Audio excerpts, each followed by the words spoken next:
स्वागत है आप सभी का ऑल एग्जाम गाइड गुरु पर। दोस्तों आपके लिए इस वीडियो में मैं टेस्ट सेट पेपर लेकर आया हूं। ये टेस्ट सेट पेपर हर एक एग्जाम के लिए इंपॉर्टेंट है। आप किसी भी एग्जाम की तैयारी कर रहे हैं, आप एक टेस्ट लगाकर आपकी तैयारी को चेक कर सकते हैं। साथ साथ दोस्तों आपके लिए इन्फॉर्मेशन भी है। दोपहर में 12 बजे से अनअकैडमी पर मेरी लाइव क्लास है। रोज़ दोपहर में अनअकैडमी पर लाइव क्लास लेता हूँ मैं। आप इस वीडियो के डिस्क्रिप्शन बॉक्स को चेक करेंगे तो आपको दोपहर में 12 बजे वाली अनअकैडमी की क्लास की लिंक मिल जाएगी। इस वीडियो के डिस्क्रिप्शन बॉक्स में दी हुई लिंक पर क्लिक करके आप दोपहर में 12 बजे वाली क्लास की लिंक पर क्लिक करके नोटिफिकेशन ऑन कर लीजिए, जिससे आपको क्लास शुरू होने का मैसेज आ जाए। आपके क्वेश्चन नहीं छूटेंगे, आप स्टार्टिंग से ही क्लास में आ पाएंगे। अगर आपने मुझे अभी तक अनअकैडमी पर फॉलो नहीं किया है तो मुझे फॉलो भी कर लीजिए। मैंने अपनी प्रोफाइल लिंक भी दे दी है। डिस्क्रिप्शन बॉक्स में क्लास की लिंक के साथ साथ प्रोफाइल लिंक भी है, लिंक पर क्लिक करके फॉलो भी कर लीजिएगा। अगर आपके मोबाइल में अनअकैडमी एप्लीकेशन नहीं है तो गूगल प्ले स्टोर से इसको डाउनलोड कर लीजिए। यह एप्लीकेशन गूगल प्ले स्टोर पर आसानी से अवेलेबल है। एप्लीकेशन को डाउनलोड करने के बाद में मोबाइल नंबर डालिएगा, रजिस्टर्ड करिएगा, OTP आएगा। जब एप्लीकेशन चालू हो जाएगी तो मुझसे फ्री पढ़ने के लिए एग्जाम सेलेक्ट करने वाले option my goals manage exam में आपको जाना है और SSC एग्जाम सेलेक्ट करना है। याद रखिएगा, मैं अनअकैडमी पर SSC कैटेगरी में फ्री पढ़ाता हूं, तो इसीलिए आप सिर्फ और सिर्फ SSC एग्जाम ही सिलेक्ट करिएगा। जैसे ही आप SSC एग्जाम सेलेक्ट करेंगे, आपसे आपकी एप्लीकेशन को फ्री करने के लिए एक एनरोल कोड मांगा जाएगा और आपके लिए कोड क्या एंटर करना है, AEGG 4 अक्षर का ये कोड एंटर करना है। जैसे ही आप ये कोड एंटर करेंगे, अनअकैडमी की एप्लीकेशन आपकी अनलॉक हो जाएगी और फिर आप मेरी हर क्लास को डिस्क्रिप्शन बॉक्स में दी हुई लिंक्स पर क्लिक करके या मेरी प्रोफाइल पर जाकर डायरेक्ट देख सकेंगे। तो चलिए, मैं वेट कर रहा हूं आपका। आप जल्दी से क्लास में ज़रूर आ जाइएगा। 12 बजे करेक्ट क्लास शुरू हो जाएगी। अब हम टेस्ट शुरू करते हैं। सबसे पहला प्रश्न ये रहा आपके सामने। चलिए, तो क्वेश्चन नंबर 1 आपसे क्या पूछा गया है? प्रश्न है, गदर पार्टी का मुख्यालय कहां पर है? राइट आंसर क्या हो जाएगा? तो गदर पार्टी का मुख्यालय सैन फ्रांसिस्को में स्थित है। नेक्स्ट क्वेश्चन देखते हैं। कानून के समान संरक्षण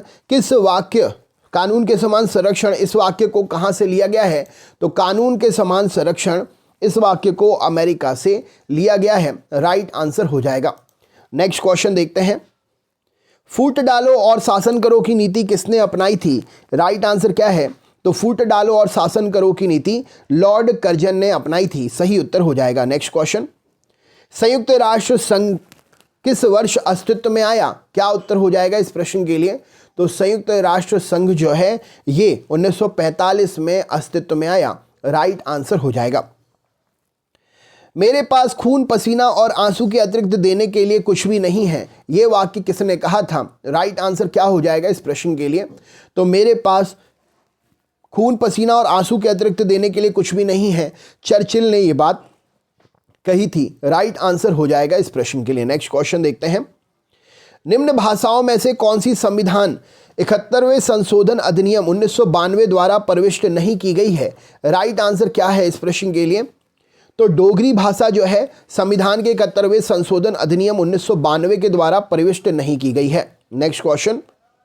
1949 के मूल संविधान में भाग डी में या भाग 4 में निम्न में से कौन सा एकमात्र क्षेत्र शामिल था? तो 1949 के 1949 के मूल संविधान में भाग डी में एकमात्र क्षेत्र अंडमान निकोबार द्वीप समूह शामिल था। Next question. निम्न में से किसको भारत का नियंत्रक एवं महालेखा परीक्षक अपना प्रतिवेदन देता है? राइट आंसर क्या है? तो भारत का नियंत्रक और महालेखा परीक्षक अपना प्रतिवेदन राष्ट्रपति को देता है। राइट आंसर हो जाएगा। नेक्स्ट क्वेश्चन देखते हैं क्या पूछा गया है। अगर राष्ट्रपति और उपराष्ट्रपति का पद खाली हो तो भारत के राष्ट्रपति के पद पर कौन काम करता है?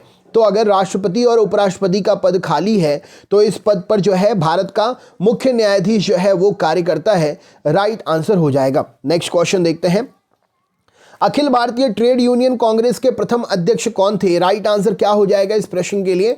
तो अखिल भारतीय ट्रेड यूनियन कांग्रेस के प्रथम अध्यक्ष जो है लाला लाजपत राय। प्रश्न के लिए सही उत्तर हो जाएगा। राइट आंसर है। नेक्स्ट क्वेश्चन देखते हैं। अंतर्राष्ट्रीय मुद्रा कोष का मुख्यालय कहां पर है? क्या उत्तर हो जाएगा इस प्रश्न के लिए बताइए? तो अंतर्राष्ट्रीय मुद्रा कोष का मुख्यालय वॉशिंगटन में है। नेक्स्ट क्वेश्चन देखते हैं। अंतर्राष्ट्रीय न्यायालय में कितने जज होते हैं? क्या उत्तर हो जाएगा इस प्रश्न के लिए? तो अंतर्राष्ट्रीय न्यायालय में जजों की संख्या जो है 15 होती है। राइट आंसर है। इनमें से किस उच्च न्यायालय की आधिकारिकता सर्वाधिक क्षेत्रों पर है? तो उच्च न्यायालय की आधिकारिकता सर्वाधिक क्षेत्रों पर गुवाहाटी उच्च न्यायालय की है। नेक्स्ट क्वेश्चन देखते हैं, इनमें से कहां पर जनहित याचिका दायर की जाती है? तो जनहित याचिका जो है उच्च न्यायालय और सर्वोच्च न्यायालय दोनों में जाहिर की जाती है। इनमें से किस घटना को राष्ट्रवाद की अवधारणा का जन्म माना जाता है? राइट आंसर क्या है प्रश्न के लिए? तो राष्ट्रवाद की अवधारणा का जन्म जो है पुनर्जागरण को माना जाता है। नेक्स्ट क्वेश्चन देखते हैं, इनमें से किस न्यायालय जनपद में भारतीय संविधान में न्यायाधीशों की नियुक्ति का प्रावधान है? राइट आंसर हो जाएगा तो इनमें जनपद एवं सत्र न्यायालय, उच्च न्यायालय, सर्वोच्च न्यायालय, इन सभी में न्यायालय जनपद में भारतीय संविधान में न्यायाधीशों की नियुक्ति का प्रावधान है। नेक्स्ट, इनमें से किस देश से भारत की संसदीय प्रणाली प्रभावित है? तो भारत की संसदीय प्रणाली जो है इंग्लैंड से प्रभावित है। नेक्स्ट क्वेश्चन, किस वर्ष देश में पहली बार राष्ट्रीय आपातकाल की उद्घोषणा हुई थी? तो राइट आंसर हो जाएगा, देश में पहली बार राष्ट्रीय आपातकाल की उद्घोषणा 26 अक्टूबर 1962 को हुई थी। राइट आंसर हो जाएगा। नेक्स्ट क्वेश्चन, इनमें से किस राज्य में पंचायती राज प्रणाली नहीं है? सही उत्तर क्या हो जाएगा? तो अरुणाचल प्रदेश में पंचायती राज प्रणाली जो है नहीं है। राइट आंसर हो जाएगा। नेक्स्ट क्वेश्चन देखते हैं, नीति आयोग की स्थापना किस वर्ष हुई? क्या उत्तर हो जाएगा इस प्रश्न के लिए बताइए?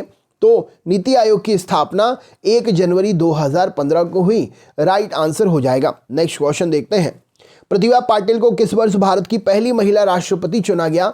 राइट आंसर क्या है प्रश्न के लिए? तो प्रतिभा पाटिल के लिए पहली महिला राष्ट्रपति 2007 में चुना गया।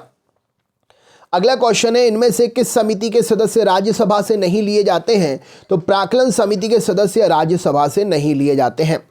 भारत की स्वतंत्रता के समय गवर्नर जनरल कौन था? राइट आंसर क्या है? तो भारत की स्वतंत्रता के समय गवर्नर जनरल लॉर्ड माउंटबेटन था। नेक्स्ट क्वेश्चन देखते हैं, भारत के संविधान सभा ने किस वर्ष राष्ट्रगान को स्वीकार किया था? तो संविधान सभा ने राष्ट्रगान को 1952 में स्वीकार किया था। नेक्स्ट क्वेश्चन देखते हैं, भारत में राष्ट्रपति के द्वारा लोकसभा और राज्यसभा में मनोनीत किए जाने वाले सदस्यों की संख्या कितनी है? तो राष्ट्रपति के द्वारा लोकसभा और राज्यसभा में मनोनीत किए जाने वाले सदस्यों की संख्या लोकसभा में 2, राज्यसभा में 12 है। भारत में मौलिक अधिकारों की सुरक्षा के लिए न्यायालय कितने प्रकार से लेख जारी करता है? तो भारत में मौलिक अधिकारों की सुरक्षा के लिए न्यायालय 5 प्रकार से लेख जारी करता है। भारत में सर्वोच्च न्यायालय में न्यायाधीशों की नियुक्ति इनमें से किस देश की न्याय प्रणाली से ली गई है? तो सर्वोच्च न्यायालय में न्यायाधीशों की नियुक्ति जो है फ्रांस के न्याय प्रणाली से ली गई है। भारतीय राष्ट्रीय कांग्रेस का प्रथम अध्यक्ष कौन है? तो भारतीय राष्ट्रीय कांग्रेस का प्रथम अध्यक्ष WC बनर्जी प्रश्न के लिए सही उत्तर है। भारतीय जनसंघ की स्थापना किस वर्ष हुई? तो राइट आंसर हो जाएगा, भारतीय जनसंघ की स्थापना 21 अक्टूबर 1951। अगला क्वेश्चन देखते हैं, भारत की सरकार द्वारा केंद्रीय जांच ब्यूरो की स्थापना किस वर्ष की गई? इसका आंसर आप मुझे बता दीजिए, क्या रहेगा इसका आंसर? तो आप मुझे आंसर के साथ साथ अपना स्कोर भी शेयर करिएगा और 12 बजे अनअकैडमी पर जो क्लास है लिंक डिस्क्रिप्शन बॉक्स में है, 12 बजे वाली क्लास में टाइम पर आ जाइएगा। तो चलिए दोस्तों, मिलता हूं आपसे नेक्स्ट क्लास में। अपना ख्याल रखें, मस्त रहें, स्वस्थ रहें, जहां भी रहें जबरदस्त रहें। अगली क्लास में फिर से मिलेंगे। बहुत बहुत धन्यवाद, आपका दिन शुभ हो।